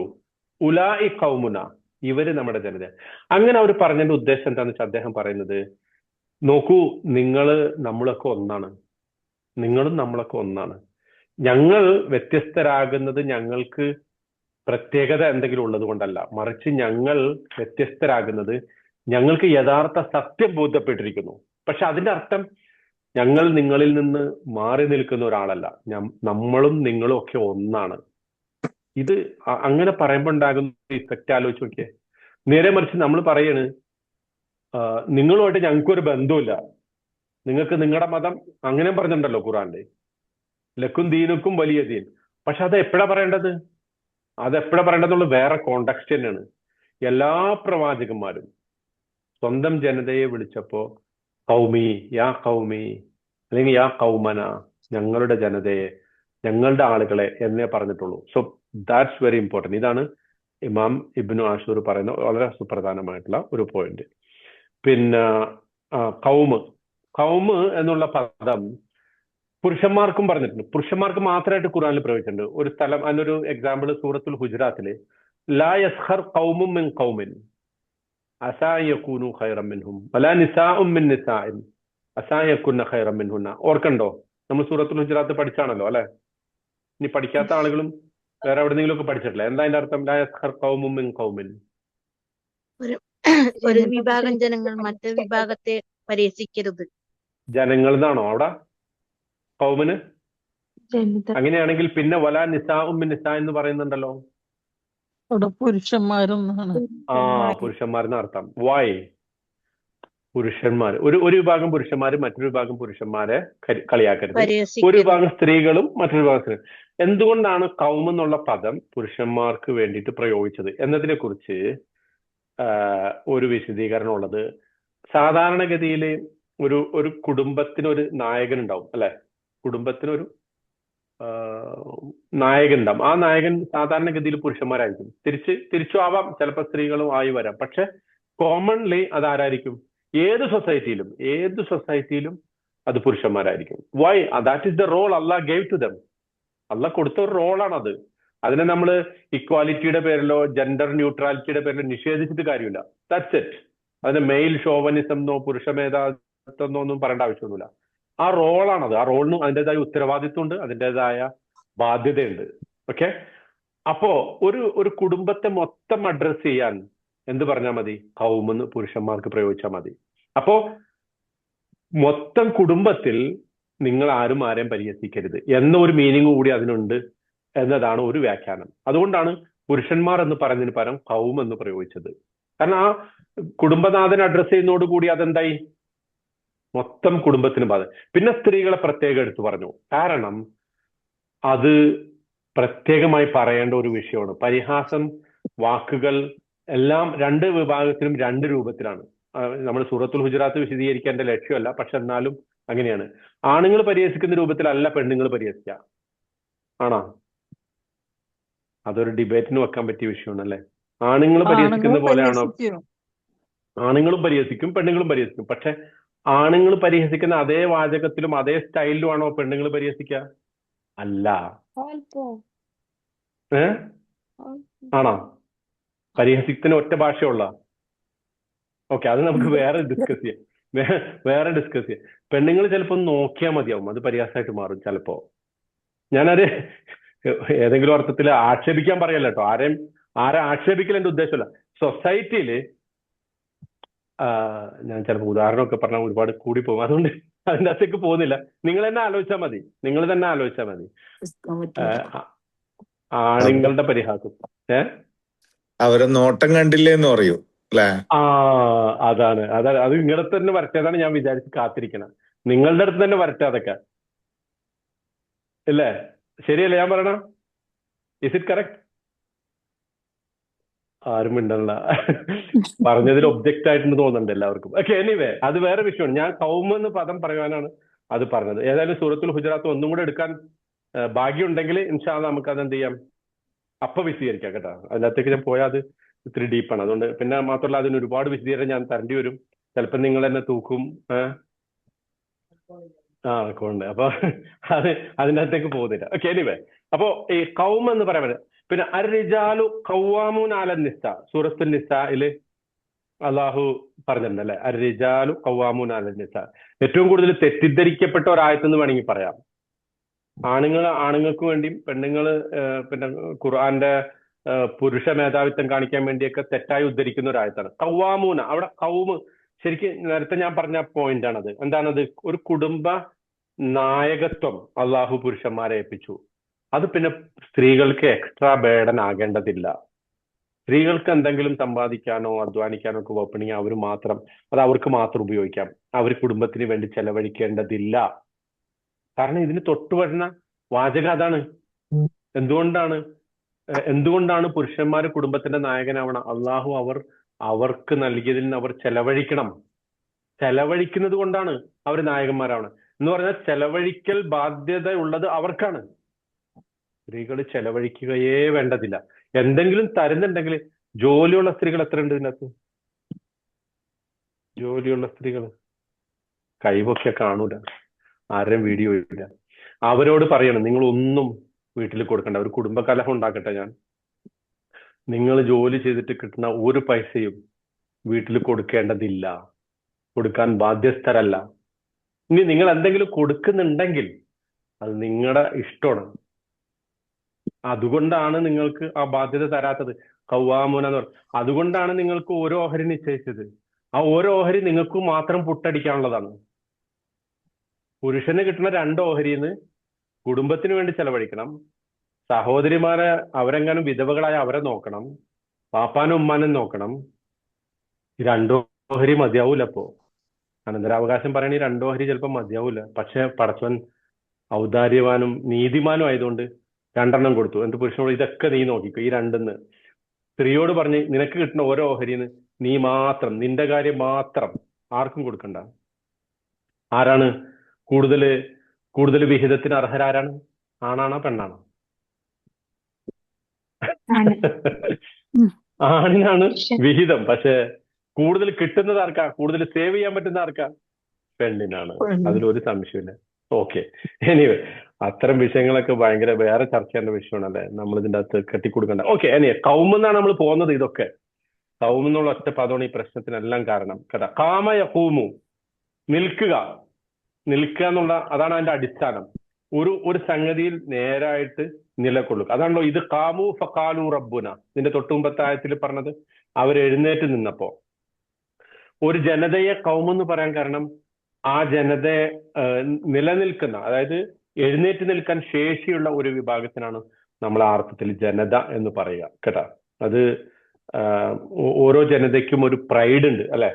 എന്താണ് ഞങ്ങൾ ഇങ്ങനെ നിലകൊള്ളുന്നു സത്യത്തിൽ എന്നുള്ള, അല്ലെങ്കിൽ ഞങ്ങളുടെ ഒരു നാഷണൽ ഐഡന്റിറ്റിയിൽ നിലകൊള്ളുന്നു എന്നതുകൊണ്ടാണ് ഒരു ജനതയെ കുറിക്കാൻ കൗം എന്ന് പറയുന്നത്. അവർക്കൊരു നാഷണൽ ഐഡന്റിറ്റിയിലാണ് അവർ നിലകൊള്ളുക. ഉദാഹരണത്തിന് ഇപ്പം ഇറാനും ഒക്കെ പ്രശ്നം നടന്നുകൊണ്ടിരിക്കും. ഇറാൻ എന്ന് പറയുന്നത് ഒരു കൗമാണ്. അവർക്കൊരു പേർഷ്യൻ ഐഡന്റിറ്റി ഉണ്ട്. അറബ് GCC എന്ന് പറയുന്നത് മൊത്തം ഒരു കൗമാണ്. അവർക്കൊരു അറബ് ഐഡന്റിറ്റി ഉണ്ട്. ഇന്ത്യക്കാർക്ക് ഒരു നാഷണൽ ഐഡന്റിറ്റി, നമ്മളൊരു ദേശീയതയുടെ അപ്പൊ ആ ഐഡന്റിറ്റി ശരിയാണോ തെറ്റാണോ എന്നുള്ള വേറെ കാര്യം. പക്ഷെ അതുകൊണ്ടാണ് അത് കൗം എന്ന് പറയുന്നത് എന്നർത്ഥം. ഇനി ഇത്തഹദയെ കുറിച്ച് നമ്മൾ പറഞ്ഞു. അതെന്താണ്? അതൊരു ഫിഗറേറ്റീവ് മീനിങ് ആണ്. അഹദ എന്ന് പറഞ്ഞാൽ വെറും എടുത്തു എന്നാണ്. ഇത്തഹദ എന്ന് പറയുമ്പോ ഒരു ഇഷ്ടത്തോടു കൂടി ചെയ്ത സ്വീകരിച്ചു. ഇപ്പൊ അഫറഅയ്ത മൻ ഇത്തഖദ ഇലാഹഹു ഹവാഹു, കഴിഞ്ഞ ആഴ്ച നമ്മളത് വിശദീകരിച്ചു അല്ലെ. തന്റെ സ്വന്തം ഇച്ഛയെ ദൈവമായിട്ട് സ്വീകരിക്കുക.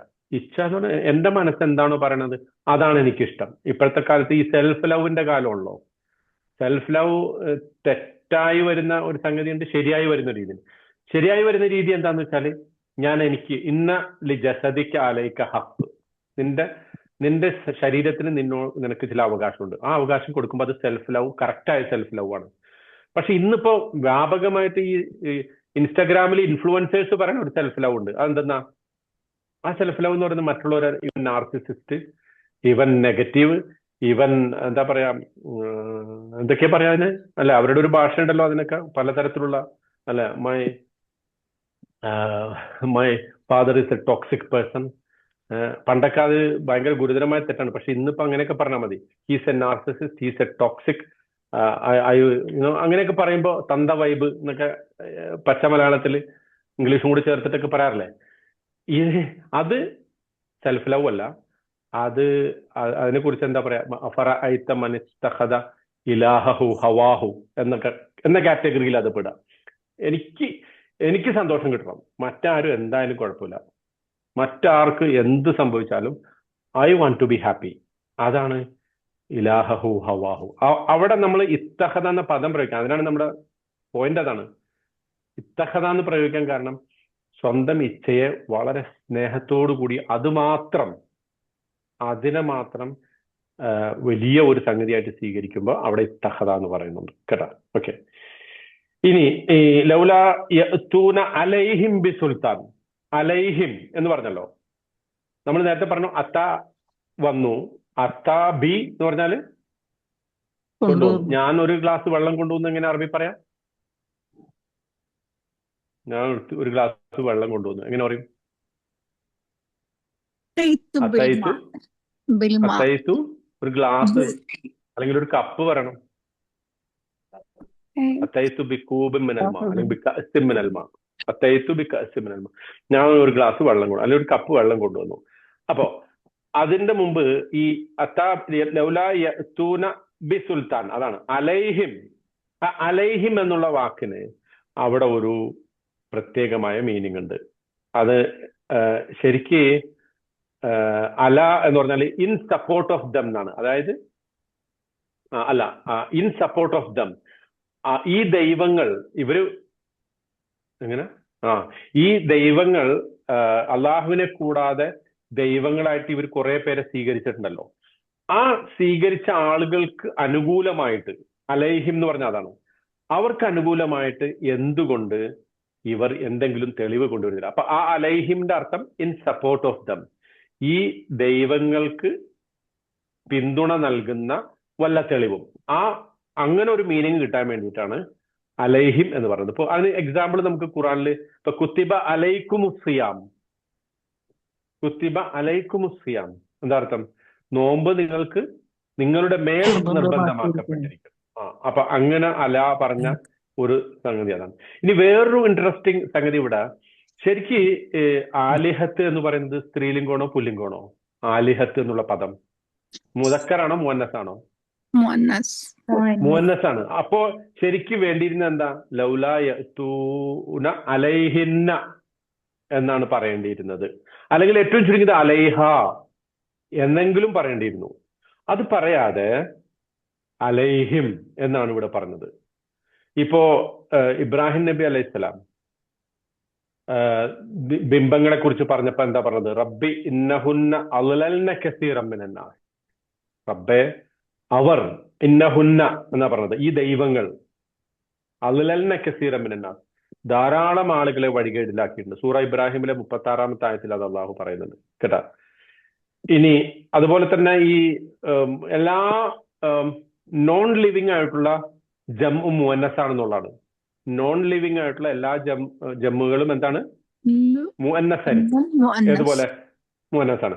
ഉദാഹരണത്തിന് ഫസവ്വാഹുന്ന സബ്അ സമാവാത്ത്, ആകാശത്തെ 7 ആകാശങ്ങളായി സൃഷ്ടിച്ചു അള്ളാഹു എന്ന് പറയുന്നിടത്ത് ഫസവ്വാഹുന്ന സബ്അ സമാവാത്ത്. അപ്പോ ഹുന്ന അത് പറയുന്നതിന് പകരം ഇവിടെ അവര് അലൈഹിം എന്ന് പറഞ്ഞു.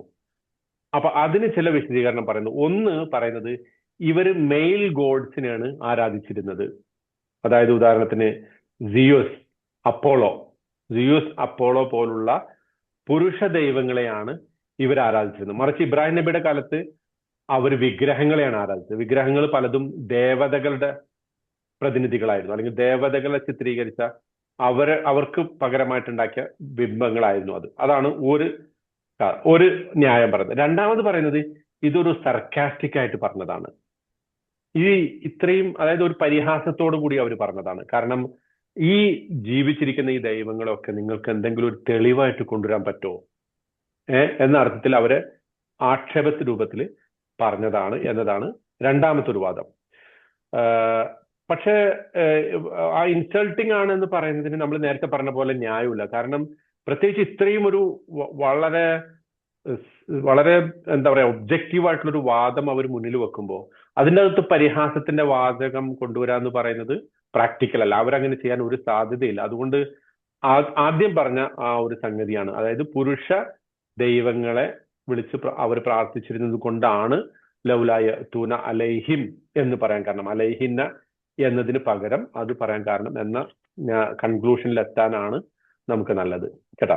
ഓക്കെ, ഇനി ഈ ലൗല എന്ന പദത്തിനെ കുറിച്ച് നമ്മൾ പറഞ്ഞു. എന്താണ് അതിന്റെ എന്തുകൊണ്ട് അവർ ചെയ്യുന്നില്ല? ഇപ്പൊ സൂറത്തു നൂറില് വലൗല ഇത് സമഅ്തുമൂഹു ലന്നൽ മുഅ്മിനൂന വൽ മുഅ്മിനാതു ബിഅൻഫുസിഹിം ഖൈറ ചോദിക്കണ്ടേ. ആയിഷ റളിയല്ലാഹു അൻഹയ്ക്കെതിരെ അപവാദം ഉന്നയിച്ചപ്പോ നിങ്ങളത് കേട്ടപ്പോ എന്തുകൊണ്ട് നിങ്ങൾ മുസ്ലിങ്ങളെ കുറിച്ച് മുഅ്മിനുകളെ കുറിച്ച് നല്ലത് വിചാരിച്ചില്ല? അള്ളാഹ് ചോദിക്കുന്നതാണ് അല്ലെ. ലൗല ഇത് സമഅ്തുമൂഹു, അത് നിങ്ങൾ കേട്ടപ്പോൾ ലൗലാ വന്നയുമായിട്ടാണ് ഇതിന് ബന്ധം. നിങ്ങൾ എന്തുകൊണ്ട് മുഅ്മിനുകളെ കുറിച്ച് നല്ലത് വിചാരിച്ചില്ല എന്ന് ചോദിക്കുന്നത്. അപ്പോ ഹൗകം എന്ന് ഇംഗ്ലീഷിൽ പറയുന്ന, അല്ലെങ്കിൽ എന്തുകൊണ്ട് ചെയ്തില്ല എന്ന് പറയുന്ന ഒരു പ്രയോഗമാണ് ഈ ലൗലാ യഅ്തൂന അലൈഹിം ബിസുൽത്താനിൻ ബയ്യിൻ എന്നർത്ഥം കേട്ടാ. പിന്നെ വേറൊരു സംഗതി സുൽത്താനിൻ ബയ്യിൻ, സുൽത്താനെ കുറിച്ച് നമ്മൾ പറഞ്ഞു. അത് പിന്നെ വിശദമായിട്ട് പറഞ്ഞിട്ടുണ്ട്. ഇനി ഓക്കെ, അതിനകത്തേക്ക് പോകണം. ബയ്യൻ എന്ന് പറയുന്നത് എന്താണ്? ഒരു സിഫത്താണ് അല്ലെ. സിഫത്ത്, ചില സിഫത്തുകൾ പേരായിട്ട് വരാം. ഉദാഹരണത്തിന് കരീം, റഷീദ്. ഇവിടെ ആരൊക്കെ ഉണ്ട് അങ്ങനത്തെ പേരുള്ള സിഫത്ത് പേരായിട്ട് വന്ന എത്ര പേരുണ്ട് ഇവിടെ? അഫീല ഉണ്ട്, സിഫത്താണത്. ഏഹ് പിന്നെ ഏതാ അങ്ങനത്തെ പേരുകൾ ഞാൻ ഇതിനകത്ത് നോക്കിയിട്ട് പറഞ്ഞാട്ടോ. ഞാനുണ്ടല്ലോ സിഫത്തുകൾ ജബ്ബാർ. എങ്ങനെ ജബ്ബാർ ഒരു സിഫത്തല്ലേ പഠിച്ചോണ്ട് ജബ്ബാർ സിഫത്തല്ല, അത് ഇസ്മു ഫായിലാണ്. ഇസ്മു ഫായിൽ. ഇപ്പൊ മുഹ്സിന ഇസ്മു ഫായിലാണ്. പിന്നെ ഏതാ അവിടെ ഇങ്ങനെ റിജാൽ ഇസ്മു ഫായിലാണ്. അപ്പൊ ഞാൻ ഒരു എക്സാമ്പിൾ പറയണം. അതായത് ബയ്യൻ എന്ന് പറഞ്ഞാൽ ഒരു സിഫത്ത് പേരായിട്ട് പറയാം. ഇപ്പൊ കരീം, വഹീദ്, മജീദ് എന്നൊക്കെ പറയുന്നത്. അത് തന്നെ അലിഫ്ലാം ചേർത്ത് വരുമ്പോ അത് ഇതിനകത്ത് നമ്മൾ ശ്രദ്ധിക്കേണ്ട കാര്യമാണ്. അലിഫ്ലാം ചേർത്ത് വരുമ്പോ ഒരു കൃത്യമായ എവിഡൻസിനെ കുറിച്ചാണ് ചോദിക്കണം. ഇവിടെ സുൽത്താനിൻ ബയ്യനിൻ എനി എവിഡൻസ് എന്നാണ് ആ ചോദ്യത്തിന്റെ ഉത്തരം. ലൗലാ യഅ്തൂന അലൈഹിം ബി സുൽത്താനിൻ ബയ്യൻ, ഏതെങ്കിലും ഒരു തെളിവ്, എവിടെന്നെങ്കിലും ഒരു തെളിവ് കൊണ്ടുവരാൻ പറ്റുമോ എന്ന് ചോദിക്കുന്നുണ്ട്. ഏതെങ്കിലും ഒരു തെളിവ്, അതും ഇതിന്റെ മീനിങ് ആണ് കേട്ടോ. കാരണം നെക്കിറയായിട്ട് പറഞ്ഞു എന്ന് പറഞ്ഞാൽ അസുൽത്താൻ എന്നോ അൽ ബയ്യൻ എന്നോ പറയാതെ സുൽത്താനിൻ ബയ്യൻ. അത് അറബി ഭാഷയിൽ നമ്മൾ മനസ്സിലാക്കേണ്ട ഒരു സംഗതിയാണ്. അതായത് നെക്കിറ അലിഫ്ലാമ് ചേർക്കാതെ പറയുമ്പോൾ എനി എന്നൊരു അർത്ഥം കിട്ടും. ഏതെങ്കിലും ഒരു എവിഡൻസ് കേട്ടോ. അത് അലിഫ്ലാമ് ചേർത്ത് വരുമ്പോൾ വളരെ സ്പെസിഫിക് ആയിട്ടുള്ള മീനിങ് ആണ് കിട്ടുക കേട്ടോ. ഇസ്മു സിഫത്താണത്. ഓക്കെ, ബയ്യൻ. ചില പദങ്ങള് അറബിയില് ഇപ്പൊ ബയ്യന, ബാന, ബയ്യൻ, ഇത് തന്നെ പല ഭാഷയിലും മറ്റേ ഉറുദുവിലൊക്കെ ഇതേ പദം തന്നെയാണ് പ്രയോഗിക്കുക, വ്യക്തമാക്കുക എന്നുള്ളതിന്. ചില പദങ്ങളിൽ തന്നെ അതിന് മീനിങ് ഉണ്ടെന്നാണ്. ഉദാഹരണത്തിന് മറജൽ ബഹ്റൈനി അൽതഖിയാൻ, മറജയുടെ അർത്ഥം എന്താ അവിടെ കൂട്ടിച്ചേർത്ത്, അത് മെർജ് എന്ന് ഇംഗ്ലീഷ് ഒരു വാക്കില്ലേ. അപ്പൊ മറജ് എപ്പോ കേട്ടാലും അതിന്റെ മീനിങ് മെർജാണ് കേട്ടാ, മെർജ്, കൂട്ടിച്ചേർത്ത്. അങ്ങനെയുണ്ട് ചില പദങ്ങൾക്ക് ആ പദങ്ങളിൽ നിന്ന് തന്നെ നമുക്ക് അതിന്റെ അർത്ഥം മനസ്സിലാക്കി എടുക്കാൻ പറ്റും. ഓക്കെ, ബാഖി, അതില്, പിന്നെ മഹ്കമ, പലയിടത്തും അതൊക്കെ ഉറുദുവിലും പിന്നെ ഹിന്ദിയിലും ഒക്കെ സെയിം മീനിങ് വരുന്ന പദങ്ങളാണ്. Okay, okay. ഇനി ഞാൻ ഈ ആയത്തുകളുടെ വളരെ പിന്നെ അല്ലെങ്കിൽ ഇതിന്റെ അകത്തൊരു ഈ ആയത്തുകളുടെ ഒരു ഓവർ വെമിങ് തീം അതും കൂടെ പറഞ്ഞിട്ട് ഇത് അവസാനിപ്പിക്കാം. എന്താന്ന് വെച്ചാല് ഇവര് ചോദിക്കുന്ന ഏറ്റവും പ്രധാനപ്പെട്ട ചോദ്യം എന്താ? ഇതിന് തെളിവ് വേണം. അള്ളാഹു അല്ലാതെ ഇലാഹു ഉണ്ട് എന്നതിന് വളരെ വ്യക്തമായ തെളിവ് വേണം. അപ്പം ദീനിന്റെ കാര്യങ്ങൾ നമ്മൾ സംസാരിക്കുമ്പോൾ ഈ മതം, നമ്മുടെ ദീൻ നമ്മളോട് പറയുന്നത് എന്തിനും തെളിവ് വേണം. ഇപ്പൊ ഞാൻ കഴിഞ്ഞ ആഴ്ച നമ്മുടെ ജാവേദ് അക്തറും ഷമാഇൽ നദ്വിയായിട്ട് നടന്ന ആ ഡിബേറ്റിനെ കുറിച്ച് പറഞ്ഞല്ലോ. അപ്പൊ അതില് വളരെ ആത്മവിശ്വാസത്തോടു കൂടി ഷമാഇൽ നദ്വി അള്ളാഹുവിന്റെ അസ്തിത്വത്തെക്കുറിച്ച്, ഇലാഹിന്റെ അസ്തിത്വത്തെക്കുറിച്ച് പറയുന്നുണ്ട്, തെളിവ് സഹിതം, അല്ലെങ്കിൽ തിയറി, ആധുനിക കാലത്ത് അംഗീകരിക്കപ്പെട്ട തിയറി സഹിതം പറയുന്നുണ്ട്. പക്ഷെ മറ്റേ അദ്ദേഹത്തിന് അത്തരം തെളിവുകളോ ഒന്നും അല്ല ന്യായം, മറിച്ച് എന്താണ്, ഹവയാണ് ന്യായം അവരുടെ. ഇന്നത്തെ കാലത്ത് നമ്മളിപ്പോ നമ്മുടെ ഈ വിശ്വാസം, നമ്മുടെ ഈ മതം പലരും ഫോളോ ചെയ്യുന്നത് ഒരു സുൽത്താനും ബയ്യനും ഇല്ലാതെയാണ്. 5 നേരം നമസ്കരിക്കുന്നു. എന്തിന് നമസ്കരിക്കുന്നു? നമ്മുടെ കുട്ടികള് നമസ്കരിക്കാത്തവരോട്, അല്ലെങ്കിൽ നമസ്കാരത്തെ സീരിയസ് ആയിട്ട് എടുക്കാത്തവരോട് നമ്മൾ ആദ്യം പഠിപ്പിക്കേണ്ട ഏറ്റവും പ്രധാനപ്പെട്ട ഒരു സംഗതി എന്തുകൊണ്ട് നമസ്കരിക്കണം. ഓക്കെ, അതിനു മുമ്പ് എന്തുകൊണ്ട് നമസ്കരിക്കാന്നുള്ളത് എന്താണ്, അല്ലെങ്കിൽ നമസ്കാരത്തെക്കുറിച്ചുള്ള വർത്താനം തന്നെ എന്തല്ല, ഒരു ഫൗണ്ടേഷൻ അല്ല. ഫൗണ്ടേഷൻ എന്താ? അള്ളാഹു ആണ്, ഇലാഹ് എന്നുള്ളതാണ് ഫൗണ്ടേഷൻ. അപ്പൊ ഏത് ചോദ്യവും, ദീനിനെ കുറിച്ചുള്ള ഏത് ചോദ്യത്തിന്റെയും അല്ലെങ്കിൽ ഏത് പ്രശ്നത്തിന്റെയും അന്തിമമായ പരിഹാരം നമ്മൾ കാണേണ്ടത് അള്ളാഹു ഇലാഹാണ് എന്ന് സ്ഥാപിക്കുന്നിടത്താണ്. അതാണ് നമ്മുടെ ഫൗണ്ടേഷൻ. അപ്പോ ഇന്നത്തെ കാലത്ത് കുട്ടികള് ഒരുപാട് പേര് നവനാസ്തികതയിലേക്ക്, എത്തിസം, അതിൻ്റെ അകത്തേക്കൊക്കെ പോകുന്നു. അവര് ദീനിന്റെ അടിസ്ഥാന കാര്യങ്ങൾക്കൊക്കെ അവർ ചോദ്യങ്ങൾ ഉന്നയിക്കുന്നു. ആ ചോദ്യങ്ങൾക്കൊക്കെ മറുപടി യഥാർത്ഥത്തിൽ നമ്മൾ ഫണ്ടമെന്റൽ ഫൗണ്ടേഷണൽ ഇഷ്യൂലേക്ക് കൊണ്ടുവരണം. എന്തുകൊണ്ട് അള്ളാഹു? മനസ്സിലായോ? ഇപ്പോ ആ ഡിബേറ്റിൽ ഒരു ചോദ്യത്തെ കുറിച്ച് ഞാൻ കഴിഞ്ഞ ആഴ്ച പറഞ്ഞു. ഗസയില് ഈ കുഞ്ഞുങ്ങളെ മരിക്കാൻ അള്ളാഹു എന്തുകൊണ്ട് വിടുന്നു എന്ന് ചോദ്യം. എന്തുകൊണ്ട് അസുഖങ്ങൾ അള്ളാഹു ഭേദമാക്കുന്നില്ല, എനിക്ക് എന്തുകൊണ്ട് അസുഖം വരുന്നു എന്ന ചോദ്യം. അവിടെ നമ്മൾ പറയുന്നു, ഈ മനുഷ്യനെ സൃഷ്ടിച്ചത്, അവനെ ഇതുവരെ പരിപാലിച്ചത്. ഇതാണ് അള്ളാന്റെ കാരുണ്യം. തുടക്കത്തിൽ തന്നെ ഞാൻ അത് പറഞ്ഞല്ലോ കഴിഞ്ഞ ആഴ്ച. അതായത് കോടാനുകോടി കോശങ്ങള്, പിന്നെ 10,000-ത്തോളം രാസപ്രക്രിയകൾ ഒരേ സമയം നടക്കുന്ന ഒരു ബോഡി. ഈ ബോഡിയുമായിട്ട് ജീവനോടുകൂടി അവയവങ്ങളൊക്കെ പൂർണ്ണമായിട്ട് ഒരു മനുഷ്യനെ സൃഷ്ടിച്ചു എന്നത് തന്നെ അള്ളാഹുവിന്റെ കാരുണ്യമാണ്. ആ കാരുണ്യം അവൻ ചിലർക്ക് ചില സമയം വരെ കൊടുക്കുന്നു, ചിലർക്ക് ചില സമയം വരെ എത്തുമ്പോൾ അത് പിൻവലിക്കുന്നു. അപ്പൊ ഈ ഒരു അടിസ്ഥാന സംഗതി അള്ളാഹുവിനെ കുറിച്ച് മനസ്സിലാക്കാതെ പിന്നെ നമ്മൾ ബാക്കി എന്ത് മനസ്സിലാക്കിയിട്ടും കാര്യമില്ല. അപ്പോ നമ്മളോട് ഇപ്പൊ ചോദിക്കണം, എന്തുകൊണ്ട് പലിശ ഇസ്ലാമിന് ഹറാമാക്കി? പലിശ ഹറാമാക്കിയതിന് നമുക്ക് വേണമെങ്കിൽ ഒരുപാട് ന്യായം പറയാം. പലിശ സമൂഹത്തിൽ കുഴപ്പം സൃഷ്ടിക്കുന്നു, അത് സൃഷ്ടിക്കുന്നു. പക്ഷെ നമുക്ക് ഒറ്റ മറുപടി ഉള്ളൂ, അഹല്ലല്ലാഹുൽ ബൈഅ വഹറമല്ലാഹു റിബ. അള്ളാഹു കച്ചവടം അനുവദിച്ചു, പലിശ നിരോധിച്ചു. അള്ളാഹ് നിരോധിച്ചുകൊണ്ട് നമുക്കത് നിരോധം. അപ്പൊ അതിനെ കുറിച്ച് ഡിബേറ്റ് ചെയ്യുന്നതിന് മുന്നേ ആദ്യം ഡിബേറ്റ് ചെയ്യേണ്ട എന്താ? അള്ളാഹ് ഉണ്ടോ ഇല്ലേ? അള്ളാഹു ആണോ നമ്മുടെ ഇലാഹ്, അല്ല വേറെ വല്ലതും ആണോ?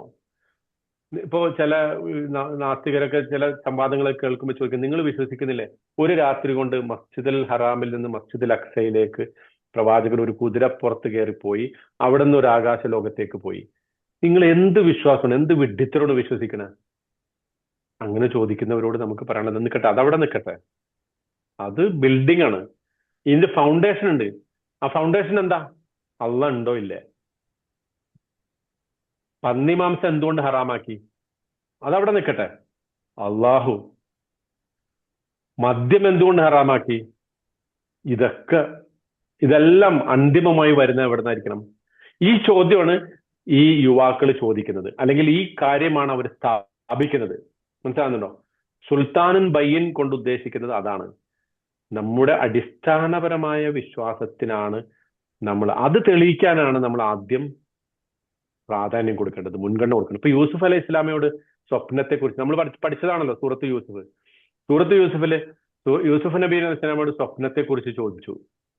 സ്വപ്ന വ്യാഖ്യാനം പറയുന്നതിന് മുമ്പ് യൂസുഫ് നബി അലൈഹി ഇസ്ലാം പറഞ്ഞ എന്താ പറഞ്ഞത്?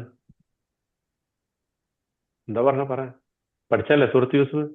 സ്വപ്ന വ്യാഖ്യാനം തൗഹീദ പറഞ്ഞത്. ഇന്നി തറക്തു മില്ലത ഖൗമിൻ ലാ യുമിൻ അർബാബുൻ മുതഫരിഖൂന ഖൈറുൻ അമില്ലാഹുൽ വാഹിദുൽ ഖഹാർ. ഒരുപാട് ദൈവങ്ങളാണോ നല്ലത്?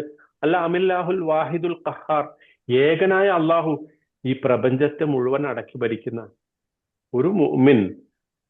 ഇതാണ് നമ്മളോട് അള്ളാഹ് പറയുന്ന ഏറ്റവും പ്രധാനപ്പെട്ട കാര്യം. നിങ്ങൾക്ക് അള്ളാഹുവിലുള്ള വിശ്വാസം ഉറപ്പിക്കുക ആദ്യം. ഇത് ഉറപ്പിച്ച ബാക്കിയൊക്കെ പിന്നെ എളുപ്പമാണ്. ഒരു കാഫിർ എന്ന് നമ്മൾ വിളിക്കുന്ന ആള്, ഒരു മുനാഫിക്ക് അല്ലെങ്കിൽ ഒരു ദൈവനിഷേധി നമ്മളോട് എന്തിനാ നിങ്ങൾ ഈ 5 നേരം നിസ്കരിക്കണം? ഇതിന്റെ ലോജിക്ക് എന്താ? എന്തിനാ 5 നേരം തന്നെ? 50 ആയിക്കൂടെ? അല്ല 3 ആയിക്കൂടെ?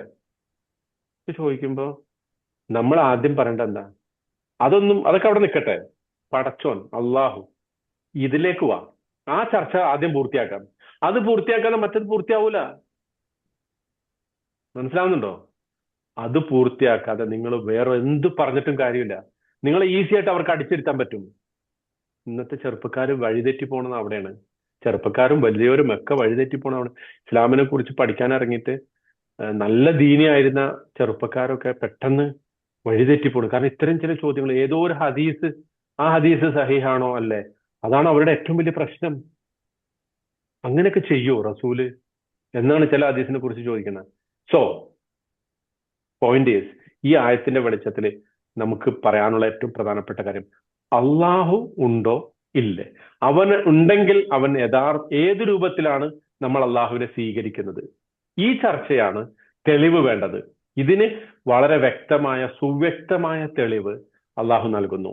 എന്താണ്? നിങ്ങൾ നോക്കൂ, ഇല സമായി വഫി അൻഫുസിക്കും അഫലാ തുബ്സിറൂൻ. നിങ്ങൾ ആകാശ ലോകത്തേക്ക് നോക്കൂ, നിങ്ങളുടെ സ്വന്തം നഫ്സിലേക്ക് നോക്കൂ, എന്നിട്ട് നിങ്ങൾ തീരുമാനിക്കൂ. വഫിൽ അർളി ആയാത്തുൽ ലിൽ മൂഖിനീൻ. ഭൂമിയിൽ വളരെ വ്യക്തമായ ദൃഷ്ടാന്തങ്ങളുണ്ട് നിങ്ങൾക്ക് അള്ളാഹുവിനെ കണ്ടെത്താനുള്ള. അപ്പോ ആ തെളിവും എവിഡൻസും കാര്യമാത്ര പ്രസക്തമായിട്ടുള്ള ബോധ്യവും ഉൾക്കൊണ്ടിട്ട് വേണം നിങ്ങൾ എന്ത് ചെയ്യാൻ? അള്ളാഹുവിനെ സ്വീകരിക്കാൻ. എന്നാൽ പിന്നെ ബാക്കിയുള്ളത് കേട്ടോ, അതാണ് ഈ ആയത്തിന്റെ ഏറ്റവും പ്രധാനപ്പെട്ട ഒരു പിന്നെ സമഗ്രമായ ഒരു തീം എന്ന് പറയുന്നത്. അതാണ് ആ യുവാക്കൾ അവിടെ സ്ഥാപിക്കാൻ ശ്രമിച്ചത്. നിങ്ങളുടെ മതപരമായ ആഘോഷത്തെക്കുറിച്ച്, ആ ആഘോഷത്തിന്റെ പവിത്രത അല്ലല്ലോ അവർ ചോദ്യം ചെയ്തത്. നോക്കൂ നിങ്ങള്, അവരോട് വിചാരണ ചെയ്യുമ്പോൾ നിങ്ങൾ എന്നായി കാണിച്ചു കൂട്ടുന്നത് ഈ ആഘോഷം എന്തിനാണ് നമ്മളെല്ലാവരും ഒന്നിച്ചുകൂടി എന്നല്ലല്ലോ അവർ ചോദിച്ചത്. എന്താ ചോദിച്ചത്? അവർ ചോദിച്ചത് ഇതാണ് ചോദിച്ചത്, ഉലായി ഖൗമുൻ അത്തഖദൂ മിൻ ദൂനിഹി ആലിഹ ലൗലാ യഅതൂന അലൈഹിം ബിസുൽത്താനിൻ ബയ്യിൻ ഫമൻ അളലമു മിമ്മൻ ഇഫ്തറ അലല്ലാഹി കദിബ. മനസ്സിലാവുന്നുണ്ടോ? അപ്പൊ ആ രൂപത്തിൽ വേണം ദീനിന്റെ അടിസ്ഥാന വിഷയങ്ങൾ നമ്മൾ സമീപിക്കാൻ. ബിൽഡിങ്ങിനെ അല്ല നമ്മൾ അപ്രോച്ച് ചെയ്യേണ്ടത്, ഫൗണ്ടേഷനെയാണ് അപ്രോച്ച് ചെയ്യേണ്ടത് എന്നതാണ് ഇതിലെ ഏറ്റവും സുപ്രധാനമായ പാഠം. അല്ലാഹു സുബ്ഹാനഹു വ തആല ആ അർത്ഥത്തിൽ വിശുദ്ധ ഖുർആനിനെ മനസ്സിലാക്കുകയും അത് ജീവിതത്തിൽ ഉൾക്കൊള്ളുകയും ചെയ്യുന്ന ആളുകളുടെ കൂട്ടത്തിൽ നമ്മൾ ഉൾപ്പെടുത്തി അനുഗ്രഹിക്കുമാറാകട്ടെ. എന്തെങ്കിലും സംശയത്തിനൊരു വേണോ? സംശയത്തിന് അവസരം വേണോ? 8:25 സമയം ഒരുപാട് വൈകി. ഉണ്ടോ ചോദ്യം? ഓക്കെ. നാട്ടിൽ 11 മണിയാക്കി. അപ്പൊ നമുക്ക് നിർത്താം. അല്ലാഹുമ്മ അതായത് മർഹൂം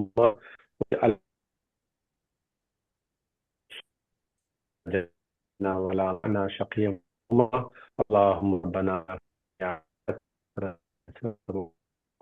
اللهم اجعل القرآن ربيع قلوبنا ونور همنا وذهاب همنا اللهم أنس بالقرآن شتى القبور اللهم اجعله لنا جناتك اللهم اجعل القرآن شفيعا ربنا تقبل منا إنك عليم وتب